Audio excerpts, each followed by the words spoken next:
হযরত ওমর বলেন, আলী, রাসূল করিম সাল্লাল্লাহু আলাইহি ওয়াসাল্লাম আমার নবী তো তোমার একটা খেজুরি দিছিল। সুবহানাল্লাহ। একটা জবান বন্ধ করবেন না, জোরে কোন আল্লাহু আকবার। হযরত আলীর চেহারার রং পরিবর্তন হয়ে গেছে রে। হযরত আলী পাগলের মতো হয়ে গেছে, চোখ বড় বড় হয়ে গেছে। এই কথা তো আমি ছাড়া পৃথিবীর কেউ জানে না। গত রাত্রে স্বপ্ন দেখলাম আমি। উমর কিভাবে জানলো? আমার নবী আমারে একটা খেজুর দিছে, আমি স্বপ্ন দেখছি।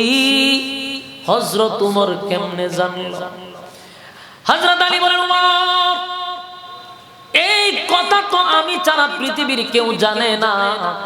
উমর রে, তোমার কাছে কি ইলহামের মাধ্যমে খবর আসছে, না তুমি গায়েব জানো? হযরত ওমর বলেন, আলী, গায়েবের একমাত্র মালিক হলো আল্লাহ। আমি গায়েব জানি না, ইলহামের মাধ্যমেও আমাকে জানানো হয় নাই। তাহলে কেমনে জানলা? হযরত ওমর শুধু একটা ইঙ্গিত দিছে যে যে আল্লাহর হয়ে যায়, আল্লাহও তার হয়ে যায়। আমার যুবক ভাইরা, শুধু আপনাদেরকে উমরকে চিনাইতেছি, আগে উমরকে চিনেন। উমর সাধারণ কোন সাহাবী না। উমরের মেজাজটাকে আল্লাহ পছন্দ করত। উমরের মেজাজ আল্লাহ পছন্দ করত। উমরের মেজাজ মতো প্রায় 21 জায়গায় কোরআনের আয়াত নাজিল হইছে। সুবহানাল্লাহ। উমরকে বলা হয়তো মেজাজে ওহী। মেজাজে উমরের মেজাজ মতো আল্লাহ আয়াত নাজিল করতেন। সুবহানাল্লাহ।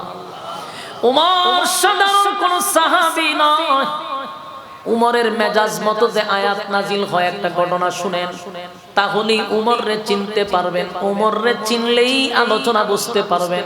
উমরের সম্মান আর মর্যাদা কত, উমরের পাওয়ার কত, উমররে আল্লাহ কতটুকু পছন্দ করে, উমরের মেজাজটারও আল্লাহ পছন্দ করে। মদিনার মধ্যে একবার সবচেয়ে বড় মুনাফিক মারা গেল। মদিনার সবচেয়ে বড় মুনাফিক যখন মারা যায়, সব সাহাবীরাও জানে লোকটা মুনাফিক। কেউ তারে অন্তর থেকে ভালোবাসে না, কারণ গোপনে গোপনে আমার নবীর বিরুদ্ধে সে বিভিন্ন ধরনের চক্রান্ত করত। তার চক্রান্তের কারণে বহু সাহাবীরা শাহাদাত বরণ করছে। এমন একটা মুনাফিক মারা গেছে। মুনাফিকের ছেলে ছিল নবীর সাহাবী। কথা কি বুঝতেছেন? এই কথা কোকে নবীর সাহাবী ছিল মুনাফিকের ছেলে, অরিজিনাল সাহাবী, আল্লাহর নবীর মহব্বত। দৌড়ায় গেছে নবীর কাছে, গিয়ে কয়, নবী গো, আমার আব্বা মারা গেছে গো নবী, আব্বা মারা গেছে। তো নবী তো জানে এর বাপ যে শয়তানের খারাজিল কি, ঠিক না বেটি? নবী তো জানে, নবীর কাছে লিস্টি আসছে কেটা শয়তান, শয়তানের আগে দিয়া কে আডে, তো নবী সব জানে। এই লোকাই যখন হুজুর আমার আব্বা মারা গেছে, আল্লাহর নবী বলেন আমি কি করতে পারি হুজুর? আমিও জানি, আপনিও জানেন, গোটা মদিনার মানুষ জানে গো, আমার আব্বা একটা মুনাফিক ছিল, শয়তানের আগে দিয়া হাঁটতো। আমার বাবার শয়তানির কারণে বহু সাহাবীরা শাহাদাত বরণ করছে গো নবী। কিন্তু আমার তো বাপ, আমার তো কষ্ট লাগে। আমার আব্বা জাহান্নামের আগুনে জ্বলবে, আমি বাবা, আমার বাবা জাহান্নামের আগুনে জ্বলবে, সন্তান হইয়া বরদাস্ত করতে পারি না। তাই আমার একটা শেষ আশা আকাঙ্ক্ষা, আপনি নবী যদি আমার বাবার জানাজাটা পড়ায়া দেন, জানাজার বরকতে আব্বার আল্লাহ মাফ করে দিব। নবীর ভিতরে মায়া দেয় বেশি না? ওমা আরসালনাকা ইল্লা রাহমাতাল লিল আলামিন।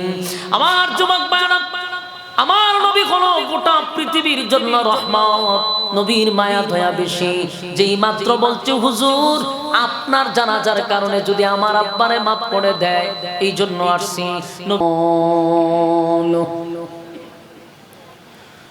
أرسله بالحق بشيرا ونذيرا وداعيا إلى الله بإذنه وسراجا منيرا أما بعد فأعوذ بالله من الشيطان الرجيم بسم الله الرحمن الرحيم فلا وربك لا يؤمنون حتى يحكموك فيما شجر بينهم ثم لا يجدوا في أنفسهم حرجا مما قضيت ويسلموا تسليما صدق الله العظيم درود شريف পড়ি اللهم صل على محمد وعلى كما صليت على إبراهيم وعلى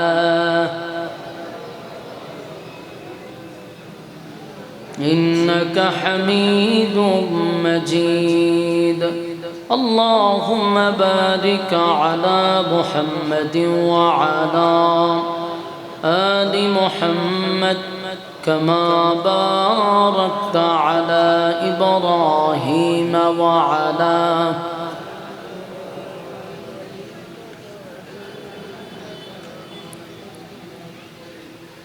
मेरा दिल तलब रहा है मेरे जले रहा है सीना हे दवा वही मिलेंगे मुझे ले चलो मदीना बलगल उला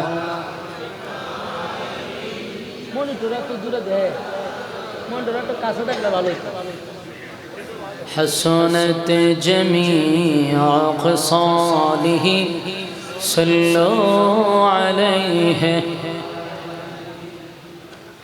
الحمد لله চর হুগলা মিজি বাড়ি জামের মসজিদ এর উদ্যোগে সিরাতুন নবী সাল্লাল্লাহু আলাইহি ওয়াসাল্লাম উপলক্ষে আয়োজিত সরকারি প্রাথমিক বিদ্যালয় মাঠে আয়োজিত ওয়াজুদওয়ার মাহফিল আজকের যিনি আলোচনা করেছেন আমার অত্যন্ত মহব্বতের শ্রদ্ধেয় বড় ভাই হযরত মাওলানা মুফতি হেদায়েতুল্লাহ খান আজাদি সাহেব দামাত বরকাতুহুম ওয়াজ করেছেন আপনাদের এই মসজিদের সম্মানিত খতিব হযরত মাওলানা হামিম রফিকুল ইসলাম সাহেব পরিচালক মোহাম্মদ নজরুল ইসলাম দিগার অতিথিবৃন্দ মুআজ্জাজ মুকাররম হযরত উলামায়ে কেরাম উপস্থিত আমার সামনে নওজোয়ান তরুণ যুবক ভাইরা মুরব্বিয়ানে আযম আওয়াজ যতটুকু দূরে যায় অবস্থানরত পর্দানিশী মা ও বোনেরা সকলকে আমার অন্তরস্থল থেকে জ্ঞাপন করছি মোবারক শুকরিয়া আদায় করছি যে আল্লাহ আমাদেরকে দুনিয়ার সমস্ত ফিতনা ফাসাদ থেকে হেফাজত করে মুসলমানের এক ক্লান্তি লগ্নে দ্বীনি একটা মজলিসে আলেমদের সহবতে সুস্থ অবস্থায় আসার এবং বসার তৌফিকটুকু রব্বে করিম আমাদেরকে দিয়েছেন এজন্য শুকরিয়া আদায় করছি আলহামদুলিল্লাহ লক্ষ কোটি দুরুদ এবং সালাম আল্লাহর সৃষ্টির প্রধান আকর্ষণ জনাবে মুহাম্মদুর রাসূলুল্লাহ সাল্লাল্লাহু আলাইহি ওয়াসাল্লামের সম্মানিত সুধী রাস্তাঘাটে দোকানপাটে বিভিন্নভাবে ছড়িয়ে ছিটিয়ে গল্প আড্ডায় ব্যস্ত যারা দীর্ঘক্ষণ সময় আলোচনা শুনছেন জরুরতেরও দরকার আছে প্রস্রাব তারপর যে সমস্ত জরুরত দরকার আপনারা শেষ করে এই বরকতি মজলিসে বসে যাই বেহুদা সময় আমরা নষ্ট না করি কারণ যদি আগামী কালকে বেঁচে থাকি হায়াত যদি থাকে গল্প করার সুযোগ আছে আড্ডা মারারও সুযোগ আছে কিন্তু আগামী কালকে বেঁচে থাকলেও এই মাহফিলটাতে বসার কোনো সুযোগ নাই এই দিকটা খেয়াল রাখা দরকার যে আমি আপনি বেঁচে থাকলে গল্প করার হয়তো বা সুযোগ পাবো, কিন্তু বেঁচে থাকলে মাহফিলটা শোনার সুযোগ পাবো না। এই জন্য আমাদের সমস্ত জরুরত শেষ করে বসে যাই। আমি আপনাদের এই মাঠে মনে হয় না যে নতুন, আরেকবারও মনে আসছিলাম, তাহলে পুরাতন বক্তা, ঠিক না? আপনারা আমার পুরাতন শ্রোতা, তো এই জন্য আমার টেস্ট করার কোনো দরকার নাই। ডাইরেক্ট গ্যালারিতে বসে যান, ইনশাআল্লাহ আপনাদের উপস্থিতি যত নিরিবিলি হবে, গুছালো হবে, তত আলোচকের আলোচনা গুছালো হবে। বসে যান ইনশাআল্লাহ। আমার তো ভাই অনেক দূর থেকে আসতে হয়, সরাসরি হবিগঞ্জ থেকে আসতে হয়, যেন ঢাকার থেকে আসলে সুযোগ ভালো, কিন্তু আমার আইতে হবিগঞ্জ থেকে। আর সারা বাংলাদেশের মধ্যে সবচেয়ে উন্নত রাস্তা হইল গিয়ে আমরা ব্রাহ্মণবাড়িয়ার রাস্তা, যে রাস্তা দিয়ে আসলে পরে গাড়িয়ে কথা হয়। অন বুঝেন এটা কত উন্নত। সারা বাংলাদেশের যে উন্নয়ন হয়েছে, সবচেয়ে বেশি উন্নয়ন হয়েছে ব্রাহ্মণবাড়িয়াতে। একদিন খালি যাইবেন, জীবনের লেগে আপনি সফর বুঝা নেবেন, যে আর জীবনে সফর করুন লাগতো না, বুঝেন না, গাড়িয়ে কথা হয়। এই জন্য এই জায়গাগুলি অতিক্রম করে আমার আসতে হয়েছে। আপনারা তো ঘর থেকে বাইরে এসে পড়ছেন, আমার সারা শরীরে মনে হয় অঙ্গে ব্যথা, যেই পরিমাণ ঝাঁকুনি খাওয়ান লাগে। আপনারা ঘর থেকে বাইরে এখানে আসতে বসতে একটু কষ্ট হইল। আমি মনে করি মজলিসে বসে যাওয়া জরুরি, কারণ একটা মাহফিল করতে গিয়ে রাত দিন অক্লান্ত পরিশ্রম হয়। এলাকাবাসীর জন্যই মাহফিলগুলা করানো হয়, এলাকার মানুষকে দিন শেখানো, দিন বোঝানোর উদ্দেশ্যে। মানে আপনারাই যদি আড্ডাতে ব্যস্ত থাকেন, গল্পতে ব্যস্ত থাকেন, অত্যন্ত দুঃখজনক। মেহেরবানি করে আমরা বসে যাই। এই পোলাবান সকল গুড়াগাড়া দিছেন আমার সামনে, হ্যাঁ ডিবো এভাবে কথা কয়, কথা কম যেত না। বুট লইছে কতটি লইয়া এনে বইবে কথা কয় আর খায়। গুড়া বৈশা যা আছে সব সামনে দেয়, এরা যত বন্ধু বান্ধব আছে সব লইয়া বইছে সামনে। কথা কইও না, সাবধান। মাহফিলের পরে গিয়ে একসাথে বইয়া কথা কইবে শেষ। আমরা আপনাদের সামনে, বিশেষ করে আমি একটা আয়াত পড়ছি আপনাদের সামনে, সূরা নিসা, আয়াত নাম্বার হলো 65। বলুন কোন সূরা, আয়াত কত? এই আয়াত নাম্বারটা ইয়াদ রাখবেন, এবং সূরা হইল নিসা। কারণ শুরু করছি এই 65 নম্বর আয়াত দিয়া, ওয়াজটা যেন 65 নম্বর আয়াত শেষ হয়। কি দেখেন আপনারা, একটা বিষয়ের উপরে যদি আলোচনা শুনেন, তাহলে বাড়িতে যাওয়ার সময় কিছু নিয়ে যাওয়া সম্ভব হবে, এবং আপনি বাড়িতে যাওয়ার পরেও নিজেকে আপনি ধন্য মনে করতে পারবেন যে না, একটা বিষয়ের উপরে আলোচনা শুনতে পারছি। এই জন্য আমরা যতক্ষণ আলোচনা করবো, একটা সাবজেক্টের উপরে আলোচনা শুনবো, যেন আলোচনা বাড়িতে নিয়ে যেতে পারি। সূরার নাম সূরা নিসা, আয়াত নাম্বার, আবার বলেন আয়াত নাম্বার, এইটাই ইয়াদ রাখবেন। আমি জিগামো আবার, তখন আমি সূরার নাম জিগাইতাম না, জিগামো আয়াত নাম্বার কত, আপনারা বলবেন, তাহলে বুঝবো যে না মনোযোগ দিছে। এই জন্য শেষে জিগামো। এই যে সূরার 65 নম্বর আয়াত নাজিল হইছে একটা ঘটনার কেন্দ্র কইরা।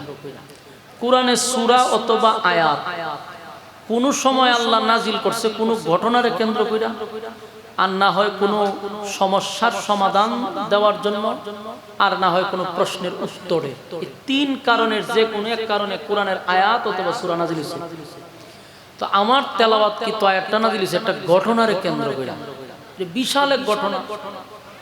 মনোযোগ দিয়া যদি শুনেন ভালো লাগবে এবং স্মরণ থাকবে। এই সূরার এই আয়াত নাজিল হইছে মদিনাতে। তো মদিনা একটা ঘটনা ঘটছে, আর এই ঘটনার কেন্দ্র করে আয়াত নাজিল হইছে। মদিনায় যখন রাসূল আরবি সাল্লাল্লাহু আলাইহি সাল্লাম দেশের রাষ্ট্রনায়ক, দেশ পরিচালনা করে, দেশের প্রেসিডেন্ট।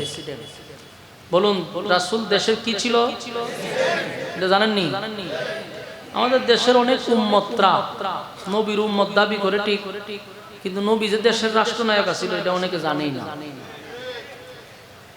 এই বিষয়টা আমরা না জানার কারণে আমরা অনেক পিছায় আছি, বিশেষ করে টুপিওয়ালারা অনেক পিছায় আছে। কারণ আমরা এটা জাতিকে বলতে ব্যর্থ হয়েছি। আমরা এই ওয়াজগুলা খুব কম করছি, আমরা বেশি ওয়াজ করছি নবীর ফেডো ফাত্তর আছেন, নবী গরিব আছেন, নবীর শরীর তালিযুক্ত জামা আছেন, এই ওয়াজ বেশি করছি। আর এই ওয়াজের প্রভাব পড়ছে গিয়া সুশীলদের উপরে। যত সুশীল আছে বাংলাদেশে এরা এই ওয়াজ মুখস্থ। আপনার সিগা নাস্তিক পাড়া এই ওয়াজ মুখস্থ। এরা খুব ভালো করে জানে নবীর ফেডো ফাত্তরা ছিল, নবীর শরীরে তালিযুক্ত জামা ছিল, কারণ এই ওয়াজটা আমরাই করছি আর মুখস্থ এরা করাই দিছি। কিন্তু যেই পরিমাণ নবী গরিব ছিল ওয়াজ করছি, এই পরিমাণ যদি ওয়াজ করতাম নবী দেশের রাষ্ট্রনায়ক ছিল, তাহলে সুশীলরা আজকে কথা বলার সাহস পেত না। সুশীলরা কথা কয় আমরা ওয়াজের উপরে ডিফেন্ড করে, আমরা সুযোগ করে দিছি। নবী দেশের রাষ্ট্রনায়ক ছিল, নবী দেশ পরিচালনা করছে। এই কথাটা যত বেশি প্রচার আমরা করতে পারবো, মানুষের ব্রেইনে এটা সেট আপ করতে পারবো, তত হুজুরদের জন্য সুবিধা। হুজুররা অনেক আগায় যেতে পারবে। কারণ আমরা আটকা কোন জায়গা জানেন না, যখন কোনো আলেম নেতৃত্ব দিতে যায়, কোনো আলেম যদি রাজনীতি করতে যায়, তাদের একটা কমন বক্তব্য হলো হুজুররা থাকবো মসজিদ, হুজুররা থাকবো মাদ্রাসা, হুজুররা থাকবো জানাজার মাঠ, হুজুররা থাকবো দোয়া। আমরা বাপ মেরে গেলা 40 দিন হুজুর আছে, আমরা ফুলা ভানের যদি আগা খাইতেলা দোয়া করানোর সময় হুজুর আছে, আমরা বিয়া শাদী হুজুর আছে, খবরের ফারো হুজুর আছে, হুজুর মসজিদ মাদ্রাসা। এই হইল হুজুরের একটা বাউন্ডারি ভিত্তি। হুজুররা আমরা এই জায়গাটা রাখছি। কেন রাখছি? আমরা নিজেদের দোষে, নিজেদের খাসলতে। কারণ আমরা ওয়াজ তিনটার ভিতরে পড়ি, এর বাইরে তো আমরা ওয়াজ করি না। ওয়াজ যদি রাষ্ট্র নিয়ে করতাম তাহলে আমরা রাষ্ট্র পর্যন্ত নিয়ে যাইতো। আমরা ওয়াজ করি খবর পর্যন্ত, খালি খবর পর্যন্ত শেষ আমরা ওয়াজ। আমাদের আরো কিছু জানার দরকার। আল্লাহর রাসূল কি খালি ইমাম সাহেবই আছেন না দেশ পরিচালনা করছে? তা আমরা দি ইমামতি পর্যন্তই ওয়াজ শেষ, সামনে যাইতে। আমার কথা অনেকের কাছে মজা নাও লাগতে পারে, কারণ মজার ওয়াজ আমি করতারি না। তখন আপনারা যদি তিতা লাগে কিছু করার আছে, আমার করার নেই। আমরা অনেক পিছিয়ে গেছি ভাই। আজকে গোটা রাষ্ট্র থাকতো ছিল হুজুরদের হাতে, রাষ্ট্র চলে গেছে নাস্তিকদের হাতে। আমরা ব্যর্থ, এটা এদের দোষ দিয়ে লাভ নেই, আমরা নিজেরাই ব্যর্থ। আমরা এক সময় আমরা আলিয়াতে পড়লেই কওমির আলেমরা বহা শুরু করে দিত। কেন আলিয়াতে পড়ে? তো তোমার এই জানার দরকার না? সব বিষয় তো আমাদের জ্ঞান অর্জন করা দরকার। তো আমরা এই কারণে অনেক পিছিয়ে গেছি। আজকে দেখেন একজন আলেম রাজনীতি করলে কই হুজুররা রাজনীতি পাইছে কো, ওমা হুজুররা বলে রাজনীতি পাইছে কো। কি হাসির কথা না এটা? হুজুররা রাজনীতি জন্ম দিল, কো হুজুররা রাজনীতি পাইছে কো। এটা বলে কেন? আমরার কারণে। ওই যে আল্লাহ কইছে ওয়াজাদাকা আইলান ফাআগনা, আমি আপনাকে গরীব অবস্থায় পাইছি, আমি আপনাকে নিঃস্ব অবস্থায় পাইছি, পরবর্তীতে আমি আপনাকে ধনী বানায়া দিছি। আপনি আয়াতের অর্থ তুলেন না, অসুবিধা কি?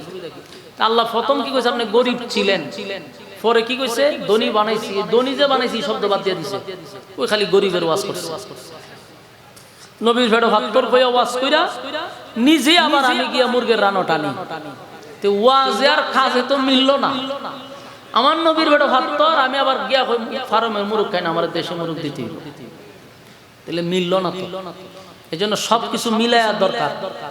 আসুন আমরা বিষয়গুলো বুঝার চেষ্টা করি। আমাদেরকে যদি কেউ বলে হুজুর রাজনীতি পাইছেন কই, সুজা সাপটা একটা উত্তর দিবেন। বলে আমি রাজনীতি কোথায় পাইছি আমি তোরে বলবো, কোরআন থেকে বলবো, সুন্নাত থেকে বলবো, অসুবিধা নাই। কিন্তু সান্দু পরের প্রশ্ন আমার, তুমি রাজনীতি কোথা থেকে পাইছো? আমার জবাব আমি দিয়া দিব, কিন্তু তোমার জবাব না দিয়ে আমার কাছ থেকে যাইতে পারবা না। তুমি বলতে হবে তুমি রাজনীতি কোথায় পাইছো। আমারও যদি বলেন কোথায় পাইছি, আমি বলবো স্বয়ং রাসূলুল্লাহর কাছ থেকে রাজনীতি শিখছি। এখন তোমারও যদি প্রশ্ন করি তুমি কোথা থেকে রাজনীতি পাইছো, তুমি কোথা থেকে পাইছো, যদি তুমি নাও বলতে পারো, জবাব আমাদের কাছে আছে। তোমাদের রাজনীতির পুরা গুড়ি টান দিলে ফেরাউন পর্যন্ত যায়, নমরুদ পর্যন্ত যায়, সাজ্জাদ পর্যন্ত যায়, আবু জাহেল পর্যন্ত যায়। আর আমাদের রাজনীতি টান দিলে রাসূলুল্লাহ পর্যন্ত যায়। হযরত আবু বকর পর্যন্ত যায়, উমর যায়, উসমান যায়, আলী যায়, এরকম অসংখ্য সাহাবীরা দেশ পরিচালনা করছে। হযরত উমরের আঙ্গুলের ইশারায় অর্ধ পৃথিবী পরিচালিত হয়েছে। শুধু একটা রাষ্ট্র না, পৃথিবীর অর্ধেকটা উমরের আঙ্গুলের ইশারায় চলছে। সেই খলিফাতুল মুসলিমিন হযরত উমরকে কেন্দ্র করে সূরা নিসার 65 নম্বর আয়াত নাযিল হয়েছে। আসুন কি ঘটনা ঘটলো সেটা আগে শুনি, বললে তো অনেক কথা, আমরা আগে বিষয়টা বোঝার চেষ্টা করি। মদিনাতে এক ইহুদি আর এক মুসলমান, দুই ব্যক্তির মধ্যে একটা দ্বন্দ্ব হয়েছে, বড় ধরনের দ্বন্দ্ব, মারামারি পর্যায়ে গেছে। এমন পর্যায়ে গেছে কেউ কাউরে ছাড় দেয় না। মাইটটা কি? একটা পণ্য নিয়া, একটা জমি নিয়া মনে করেন, অথবা একটা জিনিস নিয়ে লাগছে মারামারি। মুসলমান ব্যক্তিটা কয় এই জমির মালিক আমি, আর ইহুদি ব্যক্তি কয় না আমার বাপ দাদার থেকে এই জমির মালিক আমি। মুসলমান ব্যক্তি কয় না আমার বাপ দাদার থেকে এই জমির মালিক আমি। তো সবাই কয় আমি আমি। বলুন এটা কি সমাধান আছে? এক ব্যক্তি কইল ভাই সকাল থেকে সন্ধ্যা পর্যন্ত আপনাদের ঝগড়াটা খালি দেখলাম, কিন্তু এটার সমাধান হইল না, আসেন আমরা একটা সমাধানে যাই। সমাধান কিভাবে? বলে একজন বিচারক তৈরি করে, বিচারকে যে রায় দিব আপনারা দুইজনের মধ্যে একজনে মাইনা নিবেন, এছাড়া বিচার সমাধান হবে না। ইহুদি ব্যক্তি রাজি হইল, মুসলমান ব্যক্তিও রাজি হইল, ঠিক আছে আমরা একজন বিচারকের শরণাপন্ন হব। এখন ইহুদি ব্যক্তিটা দায়িত্ব দিছে মুসলমান ব্যক্তিটারে, যে ভাই আমি একজন ইহুদি, আপনারই দায়িত্ব দিছি, বিচারক আপনার যারে পছন্দ হয় তার কাছে লইয়া যান। বালা বুদ্ধি না? মুসলমান ব্যক্তিরা হইটা বালা খামাইছে, আমি একজন মুসলমান, আমি বিচারক একজন মুসলমানই দেখতে। তো তখনকার রাষ্ট্র পরিচালনা করতেন আমার রাসূল সাল্লাল্লাহু আলাইহি সাল্লাম। নবীর কাছে গেছে দুইজন বিচার লইয়া, আল্লাহর রাসূলের কাছে গিয়ে এরা সব ঘটনা বর্ণনা করলো। হুজুর এই মাল তো আমার, কিন্তু হে নেগা, এ কয় না হুজুর এই মাল আমার। আল্লাহ রাসূল বললেন তোমরা দুইজন এখানে বসো, বিচার করতে গেলে আগে এটার তদন্ত করতে হবে যে আসলে মালটা খাট, ঠিক না বেঠিক? তো রাসূল যখন বিচার করবে, এটা কি আমরা বাংলাদেশের 16 বছরের বিচার, 54 বছরের বিচার? এটা কোরআনের আইন অনুযায়ী বিচার হবে, শরিয়া দিয়া শরিয়া বিচার হবে। এটা আমাদের মন গড়া 16 বছরের বিচার না। আমরা বাংলাদেশের বিচার 17 বছরের বানায় 21 বছর, ঠিক না বেঠি? 22 বছরের ফুলারে রাজাহার বানাইলাম। তো এই দেশের বিচার হলো এই। আর রাসূলের বিচার তো আর 16 বছরের বিচার না।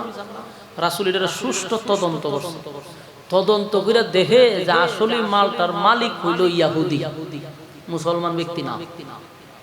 বলুন তো দেখি, যখনই কোরআন সুন্নাত থেকে বিচার হবে, কোরআনের আইন দিয়ে যখন বিচার হবে, তখন কি দলের লোক দেখবে কেউ?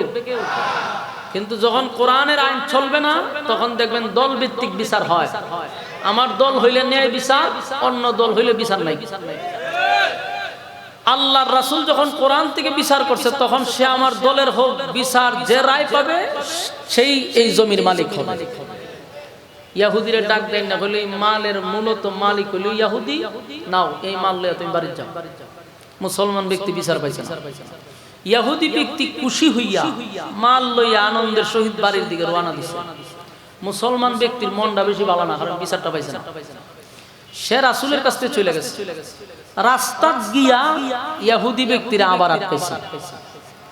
আটকায় এখন কই যাস? ও বাড়ি যায়। কেন? কইটা কোন কথা ভাই?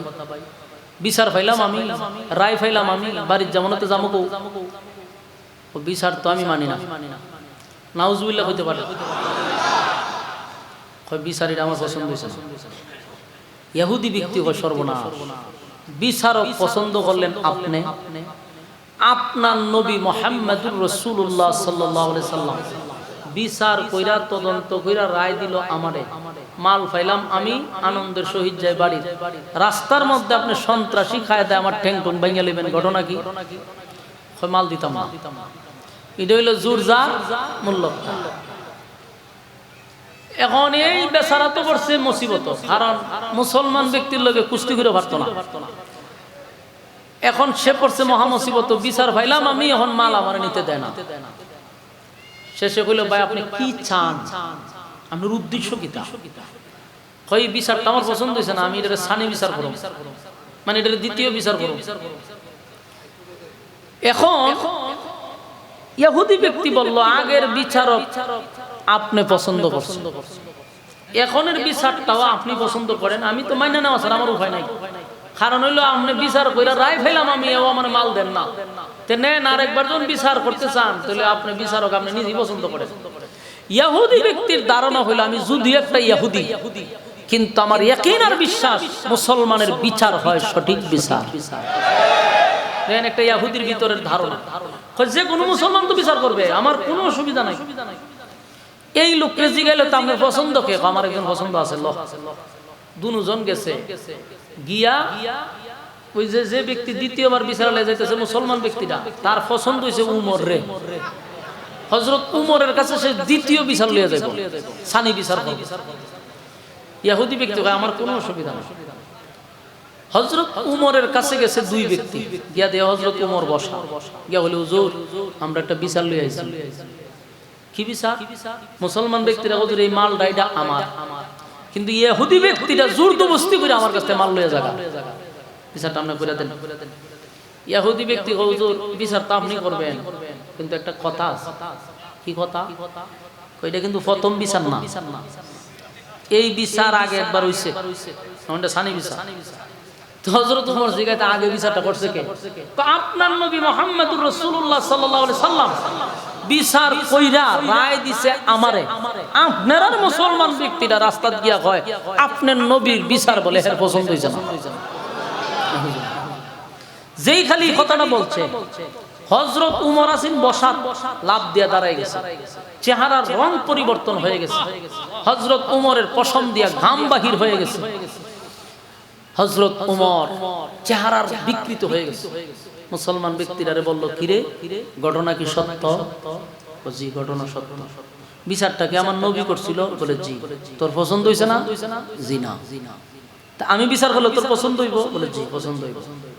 তাহলে তুই লরিস না, এখানে দাঁড়ায় থাক।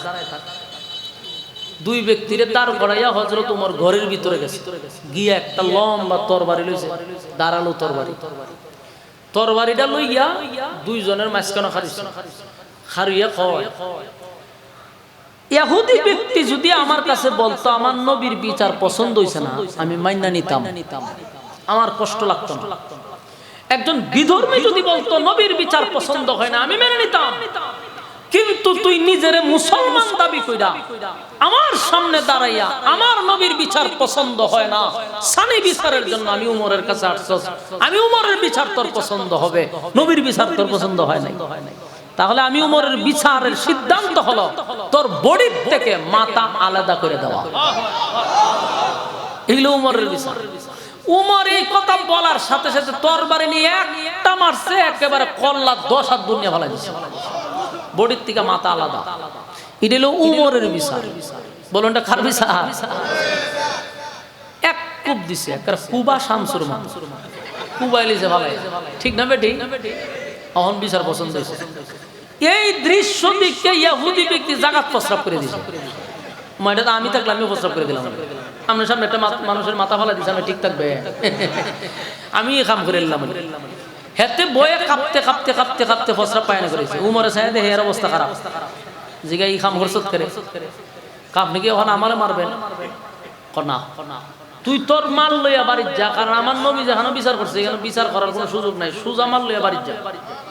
ইহুদি ব্যক্তি মাল লইয়া যায় আর সর্বনাশ, ইবারের লেগে বাচ্চা গেছে হেতে বাড়ি। তো ঘটনা শেষ না, ঘটনা খালি শুরু হয়েছে। বলুন ঘটনা শেষ না শুরু হয়েছে? খালি এখান থেকে শুরু হয়েছে। অহন আপনারা ওয়াজ শোনার মনোযোগ আসেনি? আমি জানি। অহন আমি ওয়াজ যদি একটু পরেও করি, যদি আধা ঘন্টা ঘুমাই, ঘুমতে উঠতে যদি আবার ওয়াজ শুরু করি, তাও আপনারা যাইবার সুযোগ নাই। মানে এমন এক জায়গা খাড়া করাইছি, এই জায়গা অন্য যাওয়া লাগবে, ঠিক না? ঠিক। এখন আসেন, উমর তারে হত্যা করার পরে তো ঘটনা শেষ হয়ে যাবে কথা, কিন্তু এখান থেকে ঘটনা শুরু হয়েছে। যারে হত্যা করছে তার আত্মীয় স্বজন, তার ভাই বারাদার যারা আছে, এরা কোনোভাবে খবর পাইছে তার বাইরে উমরে হত্যা করছে।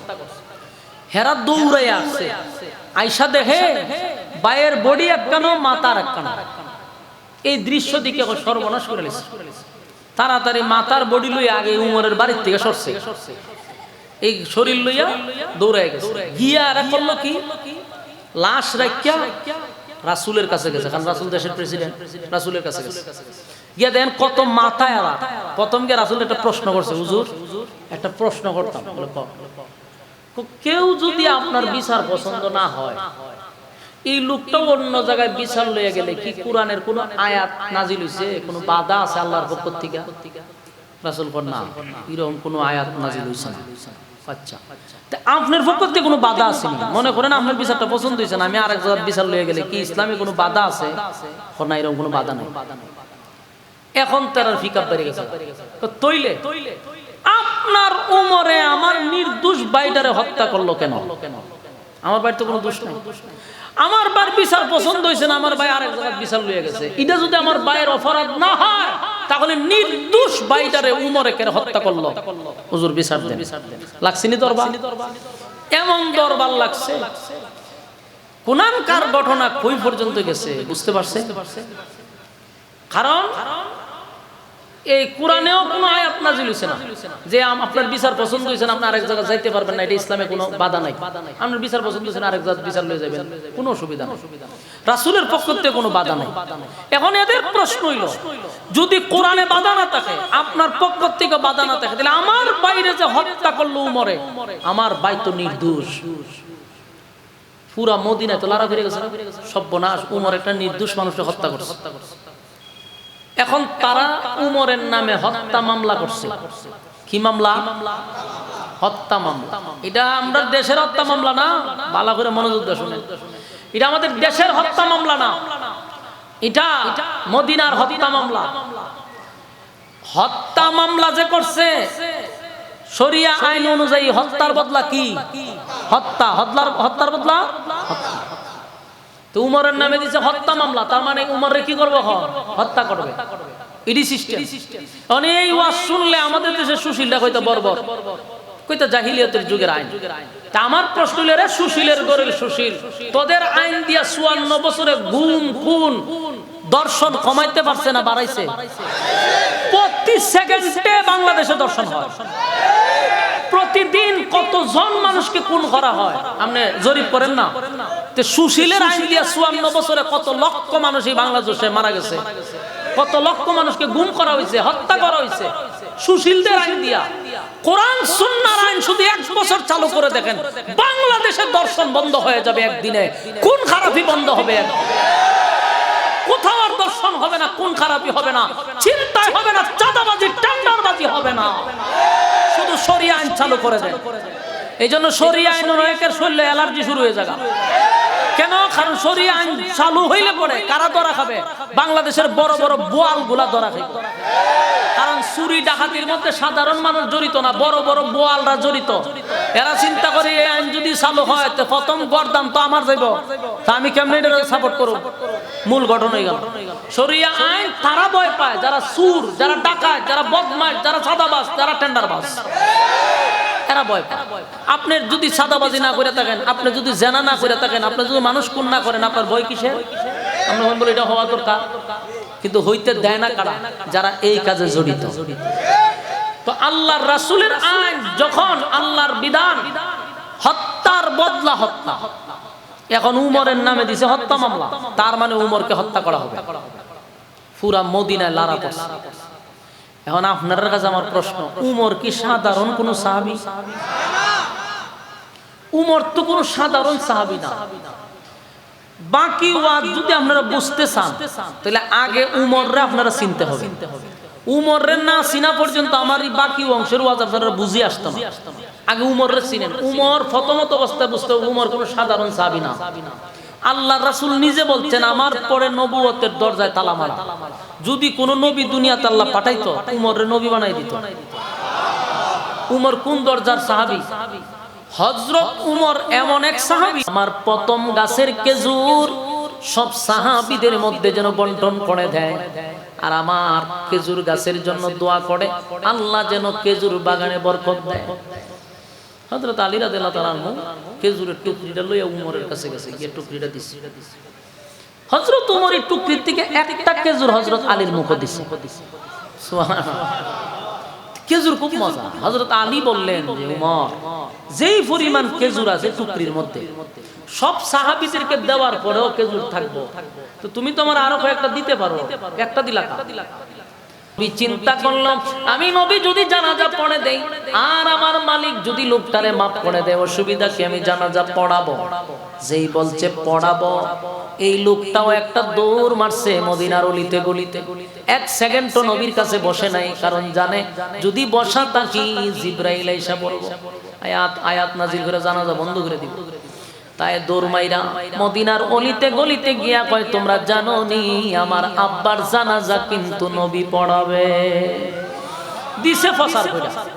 মদিনার মানুষ শুনে আর মাথাত হাত দিয়া দাঁড়ায় থাকে, ওইটা কেমনে সম্ভব? এটা কেমনে সম্ভব? এত বড় মুনাফিক, এত বড় মুনাফিকের জানাজা আমার নবী পড়াবে? যে শুনে সেই পাগল হয়ে যায়। শুনতে শুনতে শুনতে শুনতে উমর পর্যন্ত পৌঁছে গেছে। হযরত উমর যেই মাত্র শুনছে মুনাফিকের জানাজা নবী পড়াবে, উমর আর বসে থাকতে পারল না, পাগল হইয়া জানাজার মাঠে আসছে। আর চতুর্দিকে যেহেতু জানাজানি হয়ে গেছে, নবী জানাজা পড়াবে, যারা জানাজার মাঠে আসার কথা না তারাও নবীর কারণে আসছে। এর মধ্যে খবর পাইছে 1000 মুনাফিকরাও শুনছে যে মারা গেছে। ছাত্র আছে না, এর অনুসারী আছে, 1000 মুনাফিক পর্যন্ত খবর পাইছে নবী জানাজা পড়াবে। 1000 মুনাফিক সিদ্ধান্ত নিছে জানাজার মাঠে জানাজা দেখার জন্য যাব। বলুন, পড়ার জন্য না দেখার জন্য? 1000 মুনাফিক সিদ্ধান্ত নিছে জানাজা দেখব, পড়ব না। গেল 1000 মুনাফিক, চতুর্দিকে সাহাবায়ে কেরাম ডুবলো। হযরত ওমর গেছে, ওমরের সিদ্ধান্ত হলো মুনাফিকের জানাজা জমিনে চলতে দেওয়া যাবে না। ওমরের সিদ্ধান্তের দিকে খেয়াল করবে। হযরত ওমর সিদ্ধান্ত নিতে পারতেছে না, কেমনে রে আমার নবী মুনাফিকের জানাজা পড়ানোর জন্য পাগল হইল। যেভাবেই হোক যেমনি হোক আমার নবীরে জানাজার থেকে ফিরাইতে হবে। উমর খুব রাগে হইয়া দৌড়াইয়া গেছে মাঠে, নবীরে নিষেধ করবে। কাছাকাছি গিয়া উমরের মাথায় আসলো, আমি উমর হইয়া কেমনে নবীরে গিয়া নিষেধ করি, কারণ আদেশ নিষেধ আসবে উপর থেকে। আমি উমরের এত বড় সাহস কোথা থেকে হলো আমার নবীরে আমি গিয়া নিষেধ করি? না, আদেশ এবং নিষেধ নবীদেরকে একমাত্র আল্লাহ করবে, আমি উমর তো এটা করতে পারি না। কিন্তু উমরের ভিতরের জ্বালা যন্ত্রণা, কেমনে রে আমার নবী এত বড় গাদ্দারের জানাজা পড়াবে? হযরত উমর কাছে গেছে, কিন্তু ওনার সাহস পায় না, আল্লাহর নবীর নিষেধ করার সাহস পায় না রে। উমরের ভিতরে শান্তি নাই, আমার নবী এই মুনাফিকের জানাজা পড়াবে, উমরও সহ্য করতে পারতেছে না। হঠাৎ করে উমরের মাথার মধ্যে একটা আয়াত স্মরণ হয়ে গেছে। উমরের মাথায় একটা আয়াত স্মরণ হয়েছে, সাথে সাথে উমর আয়াতটা জুরে জুরে জুরে জুরে পড়তেছে। নবীর চতুর্দিকে ঘুরে আর জুরে জুরে আয়াতটা পড়তেছে, ইস্তাগফির লাহুম আও লা তাস্তাগফির লাহুম ইন তাস্তাগফির লাহুম 70 মাররাতান ফালান ইয়াগফিরাল্লাহু লাহুম যালিকা বিআন্নাহুম কাফারু বিল্লাহি ওয়া রাসূলিহি ওয়াল্লাহু লা ইয়াহদিল কওমাল ফাসিকিন। আয়াত কারীমা বারবার নবীর চতুর্দিকে পড়ে আর জুরে জুরে জুরে জুরে নবীর সামনে দিয়া পড়ে, পিছন দিয়া পড়ে, চতুর্দিকে ঘুরতেছে আর জুরে জুরে পড়তেছে। আল্লাহর হাবিব বুঝার বাকি নাই, উমর কেন রে আমার চতুর্দিকে ঘুরে আর আয়াতটা বারবার পড়ে। আল্লাহর নবী বলে, উমর কেন তুমি আমার চতুর্দিকে আয়াতগুলি বারবার পড়তেছ? আমি জানি আয়াতের অর্থ হলো আল্লাহ এই আয়াত নাজিল করেন, নবীর আগেই জানায়া দিছে, নবী গো আপনি যদি 70 বার মুনাফিকের জন্য দোয়া করেন, আমি আল্লাহ আপনার নবীর দোয়া কবুল করব না। এই যুবক ভাইরা, কি বুঝলেন মুনাফিক? মুনাফিকের ব্যাপারে কিছু বুঝতে পারছেন না আপনারা? নবীর দোয়া করলে হাত তোলার সাথে সাথে নবীর দোয়া কবুল হয়। সেই নবীরে আল্লাহ বলতেছে, আপনি নবী হইয়াও যদি 70 বার দোয়া করেন, আমি আল্লাহ আপনার দোয়া কবুল করব না যদি মুনাফিকের লয়ে দোয়া করেন। তার মানে মুনাফিক হলো সবচেয়ে নিকৃষ্ট একটা জাতি। কথা হয় না? মুনাফিকের থেকে সাবধান। মুনাফিক সিনা বড় কঠিন, মুনাফিক সিনা বড় কঠিন। এই জন্য মুনাফিক থেকে সাবধান থাকবেন। মুনাফিকের কথা বড় সুন্দর, মুনাফিকের সুরত বড় সুন্দর, মুনাফিক দেখতে বড় স্মার্ট। মুনাফিক আপনার পাশে থাকবে, আপনার সাথে থাকবে, আপনাকে ভালো বুদ্ধি দিবে, কিন্তু জায়গা মতো আপনারা সাইজ করে ছেড়ে দিবে। মুনাফিক সিনা বড় কঠিন। আপনারা জানেন গোটা বাংলাদেশে আজকে যার মৃত্যু নিয়ে মানুষ এখনো বিচার চায়, সেই উসমান হাদি দুনিয়ার থেকে বিদায় হয়ে গেল, এখন পর্যন্ত তার বিচার হয় না। আপনারা জানেন তারে মারছে কারা? যতটুক গবেষণা হয়েছে, যতটুক যাচাই বাছাই করা হয়েছে, যেই লোকটা মারছে এই লোকটা উসমান হাদির কাছে বৈশা কথা বলছে, উসমান হাদি সাহেবের সঙ্গে চলছে, হাঁটা চলা করছে, বন্ধু সুলভ আচরণ করছে, কিন্তু সময় মতো মাথায় গুলি করছে। বলুন, কাছে আইসা না দূরে থেকে? খুব কাছে আইসা, খুব আন্তরিকতা দেখাইয়া, মহব্বত দেখাইয়া তারপরে গুলি করছে। তাই সবার সাথেই মুনাফিক আছে না নাই? আপনি জানেন না কে মুনাফিক? আপনার কাছের বন্ধুও হতে পারে, আপনার কাছের লোকও হতে পারে। কারণ মুনাফিক খুব কাছের হয়, মুনাফিকের কথা সুন্দর হয়। এতটুকুই বললাম। আল্লাহর হাবিব দোয়া করলে ডাইরেক্ট কবুল হয়ে যায়, কিন্তু আল্লাহ কয় আপনি 70 বার দোয়া করলেও কাজ হবে না। তাহলে মুনাফিক কত মারাত্মক। আল্লাহ কয় ইস্তাগফির লাহুম আও লা তাস্তাগফির লাহুম ইন তাস্তাগফির লাহুম 70 মাররাতান ফালান ইয়াগফিরাল্লাহু লাহুম যালিকা বিআন্নাহুম কাফারু বিল্লাহি ওয়া রাসূলিহি ওয়াল্লাহু লা ইয়াহদিল কওমাল ফাসিকিন। এই আয়াত দ্বারা স্পষ্ট জানাই দিল নবী গো, মুনাফিকের জন্য দোয়া করবেন না, 70 বার দোয়া করলেও কবুল হবে না। যেহেতু এই আয়াত আগেই নাজিল হয়েছে, তাই আমার আল্লাহ এই আয়াত নাজিল করার কারণে উমর সেই আয়াতটাই বারবার নবীর চতুর্দিকে পড়ে আর শোনায়। নবী বুঝতে পারছে উমর আমারে কি বুঝাইতো চায়। হযরত উমরকে নবী বললেন, উমর আমি জানি তুমি আমারে কি বুঝাইতে চাও, তবে শুনো, জানাজা পড়াবো না এমন কোন কথা, এমন কোন আয়াত কোরআনে নাজিল হয় না। লাগছেনি দরবার? উমর এখন চিন্তায় পড়ে গেছে। কথা তো সত্য, কোরআনের কোন আয়াত এখনো নাজিল হয় না। মুনাফিকের জানাজা পড়াবো না এমন আয়াত তো এখনো নাজিল হয় নাই। হযরত উমর চিন্তায় পড়ে গেছে, আমার নবী তাহলে মুনাফিকের জানাজাটা পড়াবে। গোটা মদিনার মধ্যে যারা ছিল সাহাবীরা সব জানাজায় উপস্থিত। সবার মনের মধ্যে কষ্ট, কারণ সবাই জানে রে সে একটা মুনাফিক ছিল। মানুষ যখন আশ্চর্য, উমর আর চিন্তা করে দেখে লাভ হবে না। কিন্তু এর মধ্যে নবী একটা আশ্চর্য ঘটনা ঘটায় দিছে। আশ্চর্য ঘটনা ঘটায়া দিছে। আল্লাহর নবী লাশের সামনে গিয়া দাঁড়াইছে, দাঁড়ায়া নবীর মুখের তুতু টাইনা লাশের মুখের মধ্যে লাগাইছে। সাহাবীরা এই দৃশ্য দেখে আর অবাক হচ্ছে, কিরে মুনাফিকের প্রতি নবীর এত দরদ আর এত মায়া কোথার থেকে আসে? নবীর মুখের লালা তো সাধারণ কথা না। যতটুকু আশ্চর্য হইছে, এর থেকে বেশি আশ্চর্য হইছে আল্লাহর নবী সবাইকে আরো আশ্চর্য করে দিল। নবীর শরীরে একটা জুব্বা ছিল, এটা খুলছে। জুব্বাটা খুইলা ওই মুনাফিকের শরীরে কাপন স্বরূপ পড়ায়া দিছে। সুবহানাল্লাহ। এই দৃশ্য দেখার পরে সাহাবায়ে কেরাম আর সহ্য করতে পারলো না, কান্নার রুল পড়ে গেছে গোটা জানাজার মাঠে। চিৎকার দিয়া বলে, নবীর জুব্বা সাহাবী হইয়াও আমরা পাইলাম না, এত বড় মুনাফিক হইয়া আমার নবীর জুব্বা পাইল, কান্নার রোল পড়ে গেছে। নবীর জুব্বা সাধারণ নয় রে, এত বড় মুনাফিক আমার নবীর জুব্বা পাইল। নবী নিজের হাতে জুব্বাটা মুনাফিকরে পড়ায়া দিল। সাহাবীরা কান্দে আর কহা, নবীর জুব্বা পাইলাম না, কিন্তু মুনাফিক হইয়া নবীর জুব্বা পাইলাম। কান্নার রোল পড়ে গেল। হযরত ওমর শুধু তাকায়া দেখে আর আসমানের দিকে তাকায়। এমনি আল্লাহ নবী দাঁড়ায় কয়, সাহাবীরা রে, জানি তোমাদের কলিজায় অনেক ব্যথা লাগছে, আমি নবীর জুব্বাটা কেন তারে পড়াইলাম। তাহলে শুনো, আমি কেন তারে জুব্বা পড়াইছি।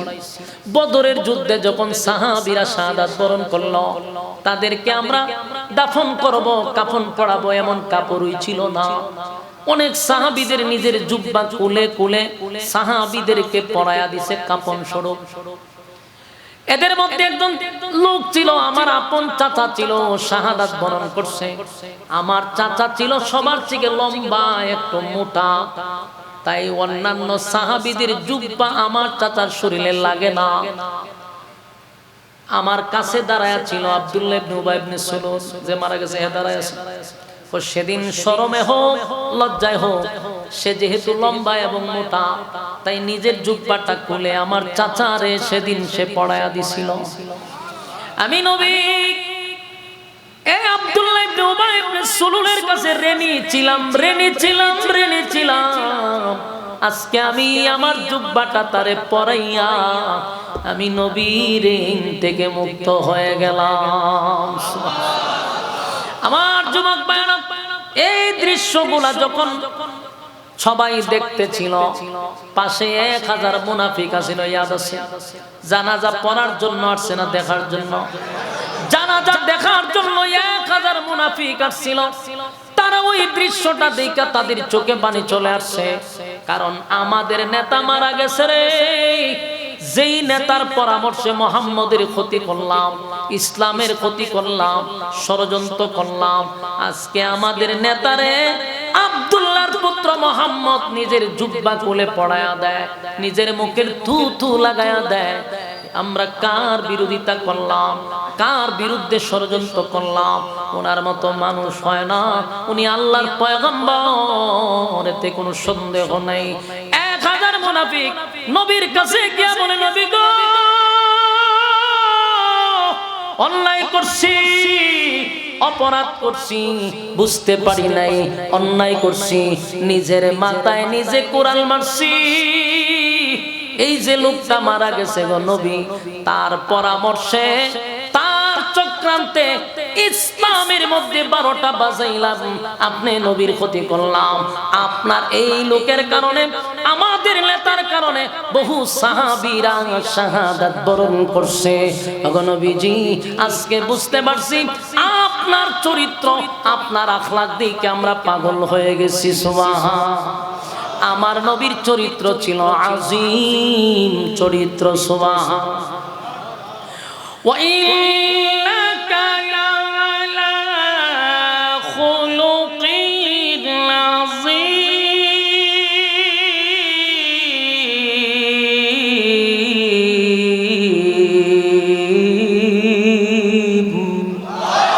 আল্লাহ কয় আযীম চরিত্র আমার নবীকে দান করছি, যেই চরিত্র দেখে 1000 মুনাফিক সবার সামনে দাঁড়ায় কয়, আমরা আজকের থেকে পড়ে নিলাম লা ইলাহা ইল্লাল্লাহু মুহাম্মাদুর রাসূলুল্লাহ সাল্লাল্লাহু আলাইহি ওয়াসাল্লাম।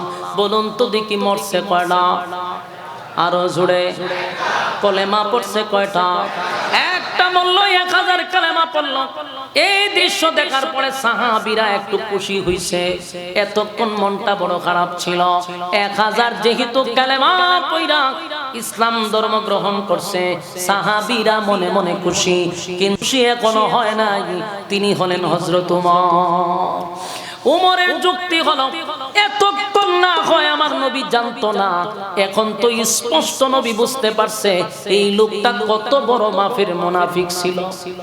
এত বড় মুনাফিকের জানাজা কেমনে নবী পড়ায় রে? আসমানের দিকে তাকায়া বলে, মালিক এত বড় একটা টাটকা শয়তানের জানাজা আমার নবী পড়াবে, বরদাস্ত করতে পারি না, সহ্য করতে পারি না। কিন্তু নবী তো জানাজা পড়াবে, জানাজার মাঠে দাঁড়াইয়া নবী ইমাম হইয়া জানাজার নামাজ কমপ্লিট করায়া দিছে। জানাজা হয়ে গেছে, মুনাফিকের জানাজা আমার নবী পড়ায়া দিছে। হযরত ওমর জানাজার শেষে একটা জায়গায় বসে আছে, মনটা বড় খারাপ। সব সাহাবীরা জানাজার পরে যার যার বাড়ির দিকে চলে গেছে। হযরত ওমর বসে আছে, হঠাৎ করে উমর তাকায়া দেখে আল্লাহর নবী মুনাফিকের লাশের পিছনে পিছনে হেঁটে হেঁটে কবরের দিকে যায়। এই দৃশ্য দেখার পরে হযরত উমর বসার থেকে দাঁড়ায়া গেছে। দাঁড়াইয়া উমর আশ্চর্য হয়ে গেছে, এতক্ষণ না হয় জানাজার কথা কোরআনে ছিল না, নবী জানাজা পড়ায়া দিছে, কিন্তু দোয়া তো আল্লাহ নিষেধ করছে রে। কবরের সামনে নবী গিয়া তো অবশ্যই মুনাফিকের জন্য দোয়াই করবে, কারণ মাটি দেওয়ার পরে কি হয়? দোয়া হয়। আল্লাহর নবী যেহেতু কবরের মধ্যে গেছে, 100% পয়গম্বর মাটি দেওয়ার পরে দোয়া করবে। হযরত ওমর আসমানের দিকে তাকায়া বলে, মালিক আয়াত না নাজিল করছেন ইস্তাগফির লাহুম মাওলা তাস্তাগফির লাহুম, আপনি না আয়াত নাজিল করলেন মুনাফিকের জন্য যেন দোয়া না করা হয়। আপনার বন্ধু জানাজাও পড়াইলো, এখন আবার দোয়া করার জন্য কবরে যায়। হযরত ওমর কার কাছে বলবে রে? পাগলের মতো একবার এদিকে যায় আরেকবার এদিকে যায়। মাটি দেওয়া যখন শেষ, আল্লাহর নবী মুনাফিকের জন্য দোয়া করবে, দুইটা হাত উত্তোলন করছে। যেই মাত্র হাত উঠাইছে, জিবরাইল মাঝখানে দাঁড়াই গেছে। সুবহানাল্লাহ। জিবরাইল এসে দাঁড়াই গেছে। জিবরাইল ডাক দিয়ে বলে, হুজুর দোয়া করবেন পরে হাত নামান গো নবী, দোয়া করবেন পরে, আগে শুনুন আল্লাহর সিদ্ধান্ত। আল্লাহ স্পষ্ট ঘোষণা দিছে, আপনার উমরের সিদ্ধান্তটা আল্লাহর কাছে বড় পছন্দ। এই যুবক ভাইরা, উমরের সিদ্ধান্তটা মালিকের কাছে পছন্দ। আল্লাহ কয়, বন্ধু আপনার উমরের মেজাজ আমার পছন্দ, আপনার উমরের সিদ্ধান্তটা আমার পছন্দ, তাই উমরের সিদ্ধান্ত অনুযায়ী আমার মালিক আয়াত নাজিল করে দিছে। আল্লাহর নবী যখন দোয়া করতে যায়, আল্লাহ কয় হাত নামান, আগে আয়াত শুনেন। আল্লাহ কয়, ওয়ালা তুসাল্লি আলা আহাদিম মিনহুম মাতা আবাদা ওয়ালা তাকুম আলা কবরি। আল্লাহ বলেন, ওয়ালা তুসাল্লি, আর কোনদিন ভবিষ্যতে আপনি মুনাফিকের জানাজা পড়াবেন না। জমিনে আর কোনদিন মুনাফিকের জানাজা চলবে না। শুধু জানাজা নয়, আল্লাহ কয় ওয়ালা তুসাল্লি আলা আহাদিম মিনহুম মাতা আবাদা ওয়ালা তাকুম আলা কবরি। শুধু কি জানাজার কথা কইছে?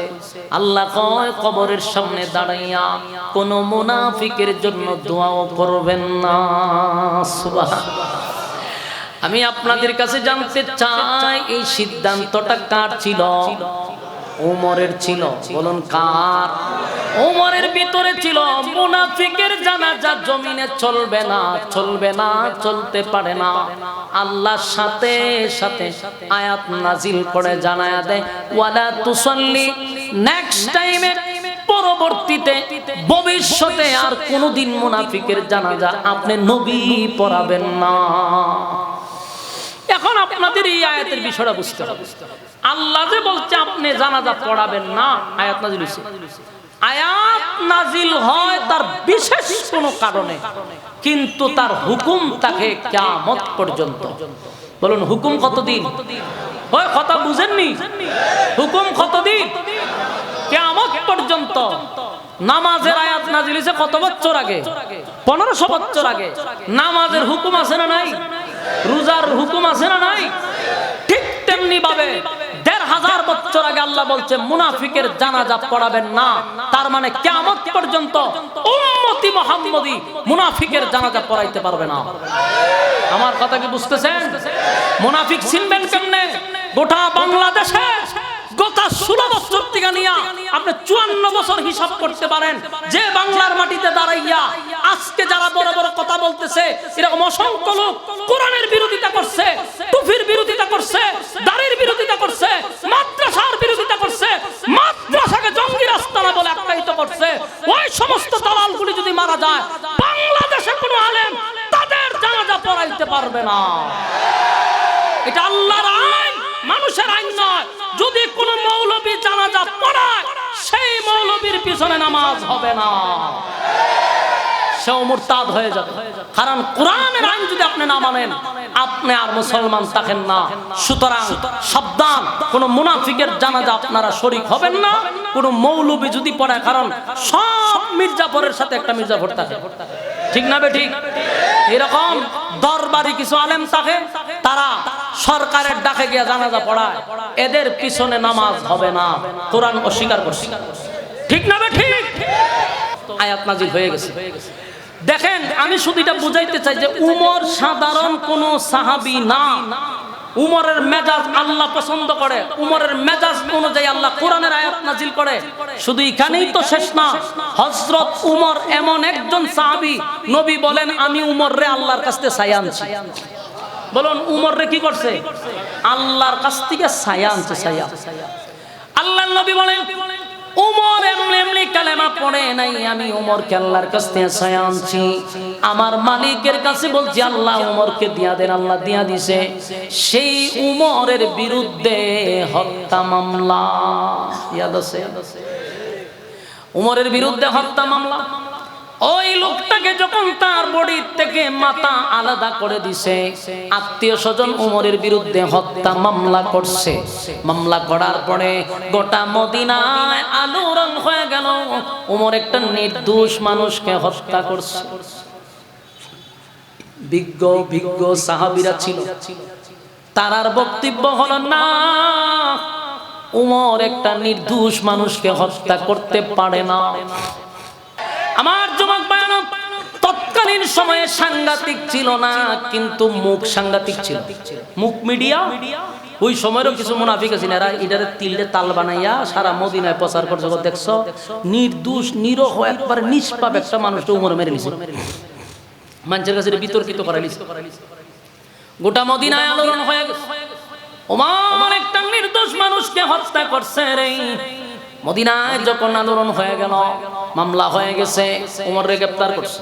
কারণ বিচারককে হয় যে বুঝলা গেছে, স্বয়ং আল্লাহর রাসূল হলেন বিচারক, আমার নবী বিচারক। হযরত উমরকে গ্রেফতার করছে। কারণ যতই তদন্ত করুক কিন্তু প্রমাণিত হয় লোকটা নিষ্পাপই ছিল। কথা বুঝেন না মনে? কারণ কোরআনে তো আয়াত নাযিল হইছে না যে আপনার কাছে বিচার না হইলে আরেক জায়গায় যাইতে তো না, এমন কোনো আইন নাই তো। আর আমার বিচার পছন্দ হইছে না, আমি আরেকজনের কাছে বিচার লয়ে যাবো, এটা তো কোনো সুবিধা নাই। সমস্ত সাক্ষী প্রমাণে দোষারোপ যা আছে সব উমরের উপরে।